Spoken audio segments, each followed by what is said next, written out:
Now it's my great pleasure to introduce Professor Christian Jenssen. Professor Christian Jenssen is the current president of EFSUMB, and I have to announce as well that recently he was appointed as a full professor for internal medicine and gastroenterology at the Medical University Brandenburg Theodor Fontane. And he's part of the Brandenburg Institute for Clinical Ultrasound. So this was indeed a great news and a great recognition for clinical ultrasound in Germany. I would like to invite Christian. We already see the presentation, so please, Christian. Yeah, thank you very much, Adrian, for this very kind introducing words. My topic today is endoscopic ultrasound and the opportunities which are offered by endoscopic ultrasound to use multiparametric opportunities of ultrasound. And due to limited time, I will focus on focal pancreatic lesions. First of all, I want to convince you that endoscopic ultrasound is a gold standard imaging tool to image focal pancreatic lesions and to characterize these lesions. And I have some arguments from the literature. One is a multi-center prospective blended study which was performed in high-risk individuals for pancreatic cancer. And the authors used CT, MRI, and endoscopic ultrasound. And you can see that endoscopic ultrasound was the technique which detected most of the focal lesions, more focal lesions than, for example, CT and MRI. And another target lesion was dilatation of the main pancreatic duct, which may be an hint to a small focal lesion. And again, endoscopic ultrasound was able to detect more cases of MPD dilatation than CT and MRI.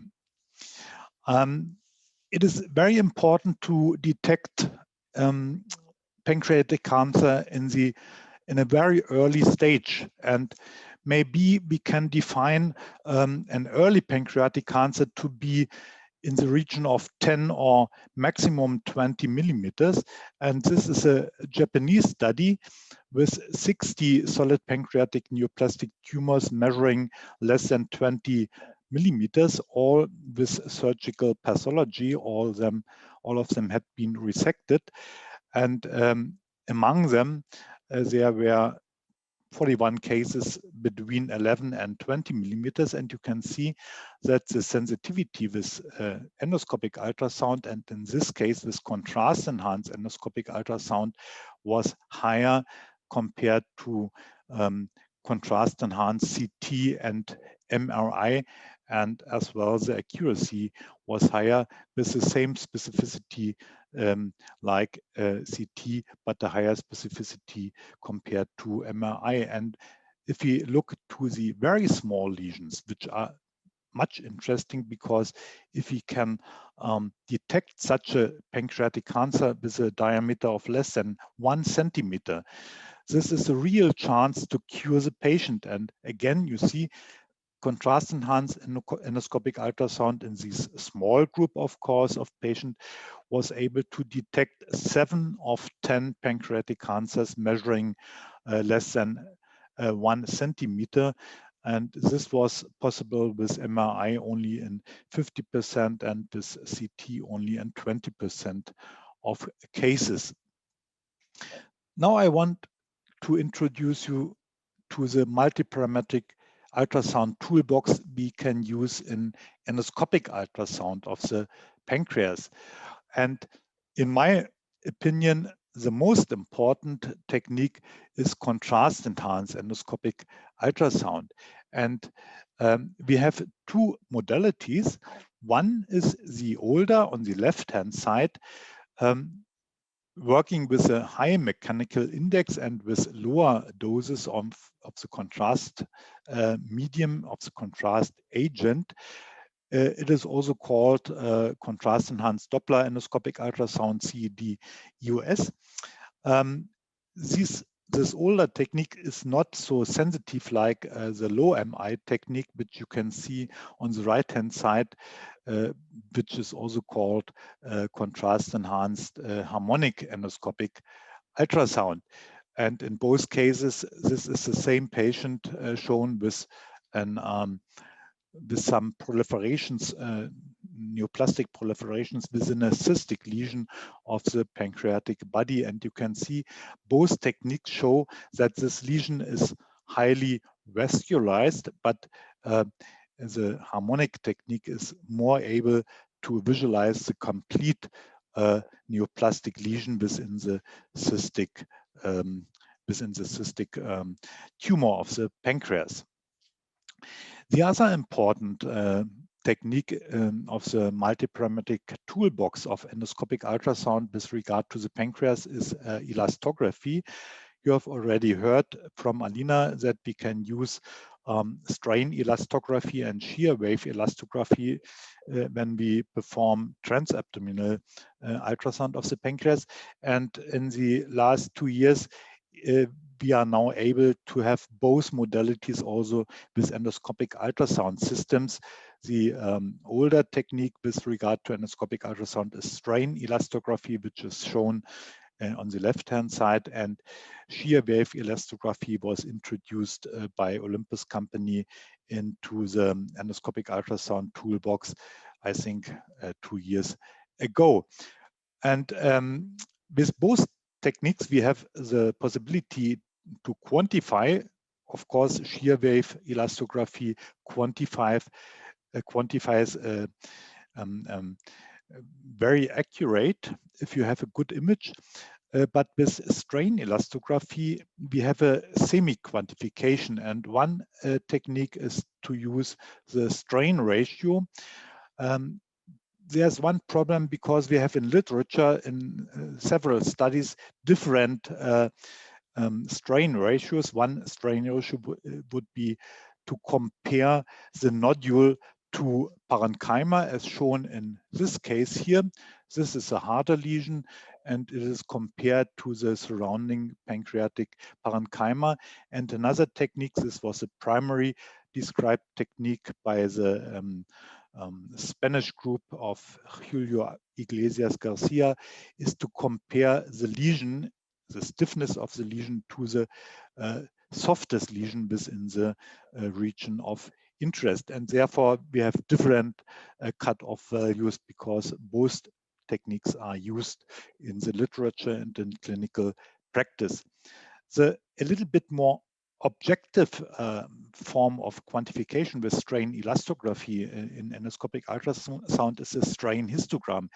We have 256 different strain values, and they are shown in form of a Gaussian distribution curve, and therefore we can compare different aspects of this distribution curve, for example, the mean value, of course, but also the standard deviation and the percentage of strain values within the upper quartile.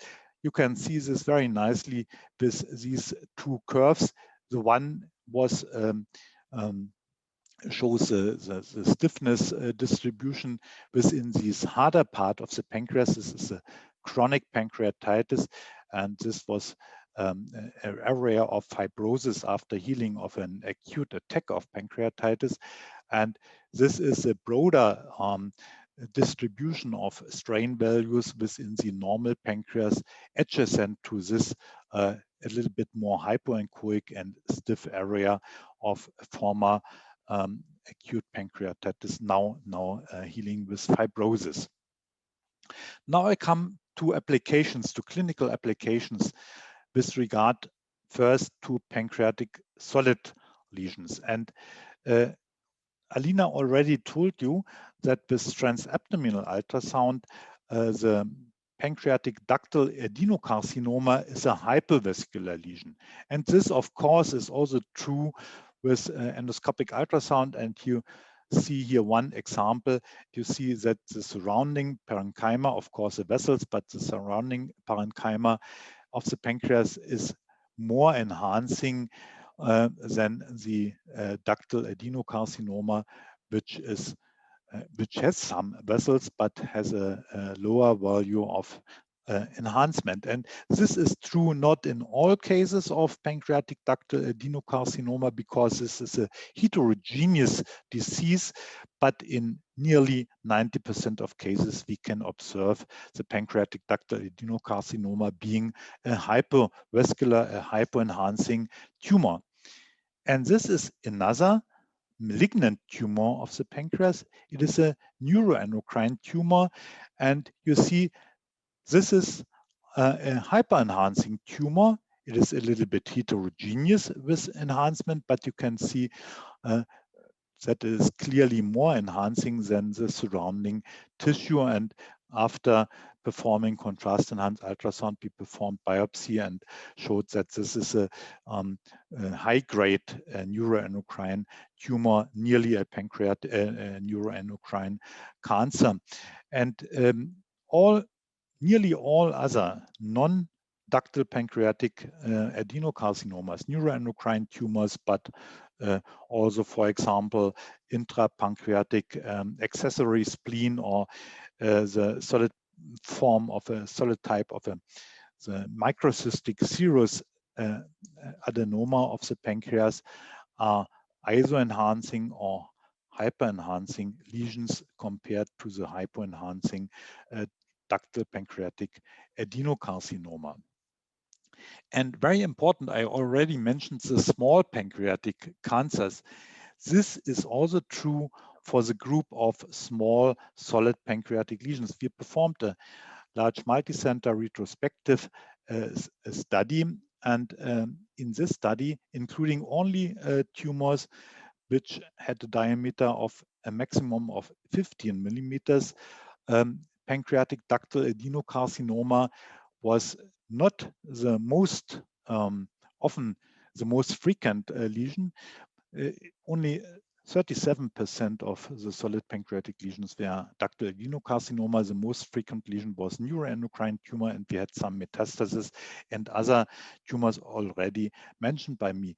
And that means that in small pancreatic solid lesions, almost 2/3 of the lesions don't need radical surgery like pancreatic ductal adenocarcinoma, but other forms of surgery, more limited surgery, or radiation, or no treatment at all, for example, in the case of intrapancreatic accessory spleen, for example.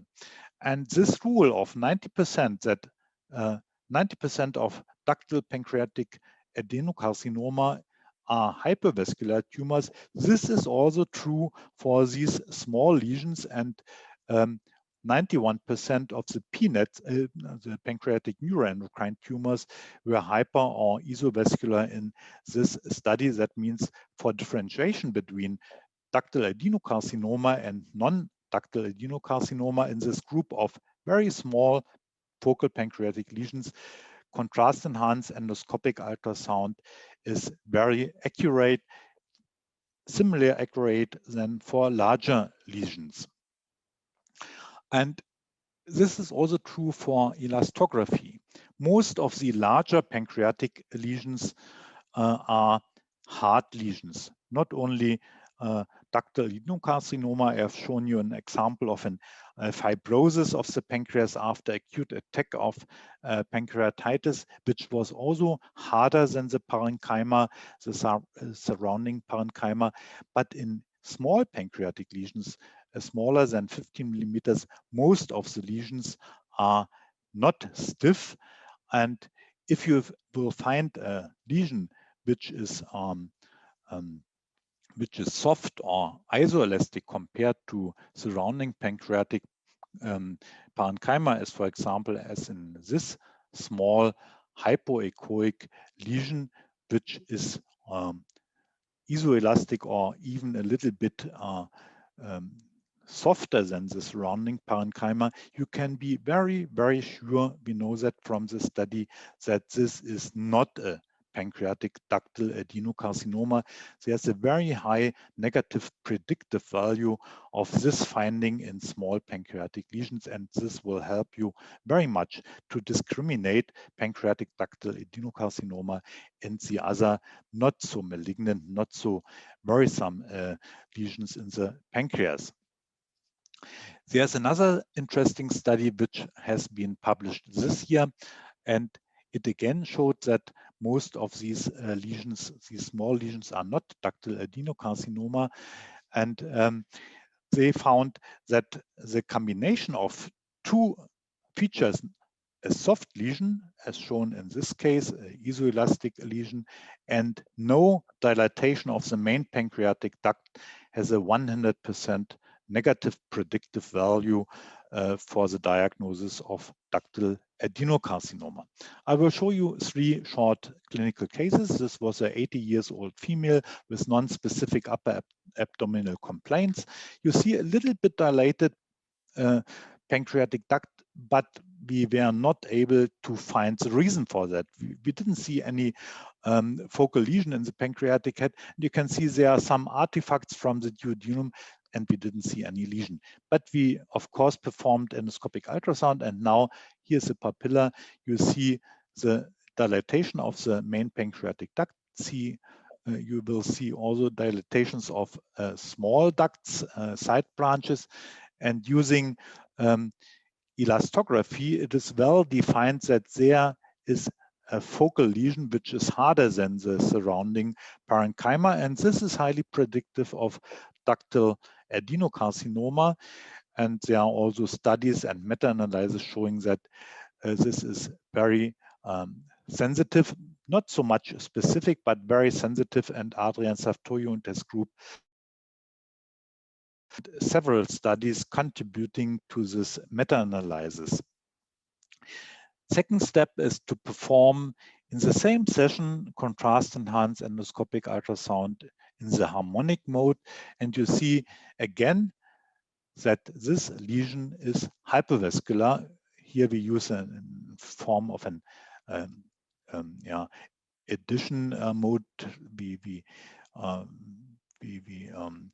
summarize for several seconds the signals from the contrast enhancement, and you can better see that this is a hypervascular lesion. And again, we have data from literature, 90% sensitive and specific for pancreatic ductal adenocarcinoma, and then we can perform endoscopic ultrasound biopsy in the same session. Endoscopic ultrasound is a one-stop shopping tool to characterize this lesion. And again, we have a 90% sensitivity and specificity of nearly 100% for pancreatic adenocarcinoma. The second case shows a 69-year-old female with an incidental finding of this hypoechoic pancreatic lesion with no dilatation of the pancreatic duct. She was old and dement and had pulmonary hypertension. And you see this lesion is isoelastic. It is hypervascular with both techniques of contrast-enhanced endoscopic ultrasound. And again, in this case, biopsy shows that this is a neuroendocrine tumor with a very low rate of mitosis using the marker key 67. And that means that in this case, there's no operation needed, and we can perform surveillance in this old dement patient with comorbidity. And the last benign example, in a 35-year-old female with an incidental finding, she had pulmonary sarcoidosis, and therefore we performed endoscopic ultrasound to get biopsy of mediastinal lymph nodes. In this case, we found here's the spleen, this is the splenic vein, and this is a pancreatic tail, smooth rounded lesion tumor in the pancreatic tail, which was isoelastic, and with contrast-enhanced ultrasound in the arterial phase, first iso-enhancing, and if we go a little bit further with time, then it is hyper-enhancing compared to the pancreatic parenchyma, and after 1 minute and 40 seconds, pancreatic parenchyma has no signals, but spleen has signals, and the tumor has signals, and therefore this is diagnosis of intrapancreatic accessory spleen, which was also proven by biopsy using a 22 gauge needle to perform to establish this benign diagnosis, which has no consequence, no treatment for the patient. Now, some words on pancreatic cystic lesions, and again, I want to convince you that endoscopic ultrasound is a very potent, very good imaging modality for characterization and detection of cystic pancreatic lesions. And here you see one of several studies showing that compared to CT and MRI, endoscopic ultrasound is not only able to detect more cysts in one patient, but also to detect the nodules with high accuracy and sensitivity, and to characterize septae within cystic lesions with a higher accuracy than CT.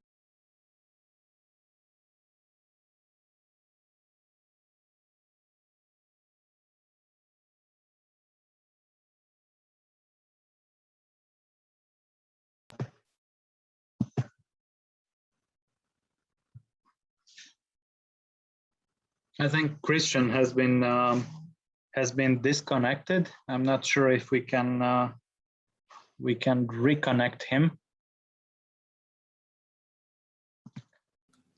But otherwise, I'll try to respond to the two questions that are already. So one is what are the preparations needed for endoscopic ultrasound? There is no specific preparation for EUS except the preparation needed for endoscopy. So it's very similar. Usually the patients have to fast for 8 hours. That means at least overnight fasting. And at least in my unit, we do all the endoscopic ultrasound, all the EUS procedures with propofol sedation. Rarely we use general anesthesia, depending on the patient ASA status. But because we do most of the procedures with propofol sedation, then the patients are allowed to drink small quantities of liquid of water up to 3 hours before the procedure. So I think Christian is now reconnecting. Can you hear us, Christian? Yeah, now I'm again here. There was a computer breakdown, I think. Yes, yeah.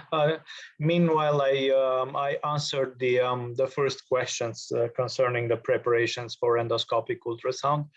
What we are taking care is that in cases with EUS FNA, we ask the status of anticoagulants and antiaggregants before EUS FNA, but we follow the ESG guidelines.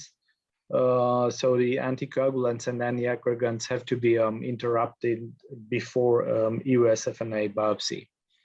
There's no other specific preparation. For cystic lesions, we still use antibiotic prophylaxis, although there are contradictory data about that, and some of the recent guidelines state that there's no need for antibiotic prophylaxis. So I'm not sure, Christian, is your presentation finished, or you? No, it was not finished, but I'm not sure at which stage we are disconnected. But I can. Do you now see my presentation? Yes. Yeah. Now it's okay. fine. Then I will proceed and tell you that with regard to cystic pancreatic lesions, elastography, in my opinion, has only limited value. There are some data from the literature that the microcystic adenoma, in this case, it looks like a solid lesion with very, very small cysts, is a very hard lesion, but otherwise I don't need elastography in characterization of cystic pancreatic lesions. But the most important tool to characterize cystic pancreatic lesion, in my opinion, is a contrast-enhanced endoscopic ultrasound. And this is why, because we know from literature that mural nodules, as shown in this example, are highly predictive of a malignancy risk of intraductal papillary mucinous neoplasia. And again, endoscopic ultrasound for very small nodules is the best imaging modality. You can see here the comparison to the other techniques available, and most of these small nodules are shown by endoscopic ultrasound. But if we want to differentiate between different types of nodules, this, for example, is a mucinous plaque, and this is a real neoplastic nodule. We have some difficulties using B-mode endoscopic ultrasound, and therefore we can use a contrast-enhanced endoscopic ultrasound. You see here again this nodule, but this is not really a nodule. There's no enhancement at all, and that means that this is only a mucinous plaque, some debris in other cases. And in contrast, we see here a nodule inside the intraductal papillary mucinous neoplasia, and you see enhancement of this neoplastic nodule. And this is very accurate and differentiates really between the two types of nodules, real neoplastic nodule and debris or mucin within cystic pancreatic neoplasias. And again, I show you some cases. This is a case of a main duct IPMN, and you again see a nodule within the main pancreatic duct, which has only 5 to 7 millimeters. And if we perform contrast enhancement, you can see on the left side that this is a really neoplastic nodule with this enhancement in this case. And another case of a side branch IPMN with this nodule, which is very nice, but this is not worrisome because with contrast enhanced ultrasound, we don't see any enhancement in this case. And this was a case of an mucinous cystic adenoma in the left part of the pancreas, and you see enhancement of the septae and small cyst walls inside the large cyst, but no enhancement at all inside the cyst, where we have seen a nodule. And again, this is not a neoplastic nodule inside the MCN, but it is only mucin. And this was shown in several studies and meta-analysis. This is the newest one showing that with the harmonic contrast enhancement, the sensitivity and specificity for identification of a real neoplastic nodule, which is highly predictive of malignancy, is more than 90%. And I come to my conclusions. I hope I was able to show you that multiparametric endoscopic ultrasound is a one-stop shopping tool for focal pancreatic lesions. In one examination, we can perform the different techniques, can decide on to perform biopsy of the focal lesion, or to be sure without biopsy that this is ductal adenocarcinoma and should undergo surgery. It is highly valuable for characterization of solid pancreatic lesions. In very small lesions, you can differentiate between ductal adenocarcinoma and other benign and malignant pancreatic lesions, and has a particular role for the management of these small solid pancreatic lesions, among them benign lesions, for example, intrapancreatic accessory spleen, and on the other hand, early pancreatic adenocarcinoma. And in our guidelines published by Adrian Savtoyo as the first author, it was written that if you have an ISA or hypervascular lesion, which is at the same time isoelastic or soft, then this is very highly predictive of non-ductal adenocarcinoma. And on the other hand, if you have a heart lesion which is hypovascular, you can be sure that this is pancreatic cancer and can proceed to surgery or repeat biopsy to prove malignancy. And I have shown you that it is a very good tool. Contrast enhancement is a very good tool for risk assessment of cystic pancreatic lesions, and you can visualize very, very small neoplastic nodules within neoplastic cysts of the pancreas. Thank you very much. Thank you very much, Christian. There are some questions from the audience. I've answered the first one, the preparations needed for EUS. The second one is, what ultrasound machine and probes are you using for contrast enhanced EUS? And if you can mention also the dosing requirements, the SonoView dosing requirements for CE-EUS. Yeah. In our times, I think you can use the new endoscopic ultrasound equipment of all companies which are on the market. That is Olympus, that is Pentax, which is now part of Fujifilm, and the original Fujifilm machines and endoscopes. And you can also use not only the ultrasound machines, the large ultrasound machines, but also the processor technology, which is integrated into endoscopic equipment. And all that machines need the full dose in most cases. That means 5 milliliters of SonoView for a good quality contrast enhanced study, because you have transducers with high frequencies between 5 and 10 megahertz, and in some cases you can use only 2.5 milliliters, but in most cases, and I always use 5 milliliters. And the last question is, what are the differential criteria between, I think it's serous adenoma and endocrine tumors of the pancreas? In some cases, it may be difficult because 10% of the neuroendocrine tumors are cystic ones, but there are some criteria. Most of the serous cystic adenomas are larger than the neuroendocrine tumors, and the cystic parts of the neuroendocrine tumors are more irregular because they are necrosis and not a real cyst. And serous cyst adenoma has 4 types, which one is the nearly solid one. I have shown you one example. The most important is a microcystic one, which is the most frequent. And we have also difficult to diagnose types with only 2 or 3 cystic parts, the oligocystic one, or with 1 cyst, and this is very difficult to differentiate from other cysts, but not from neuroendocrine tumor, I think.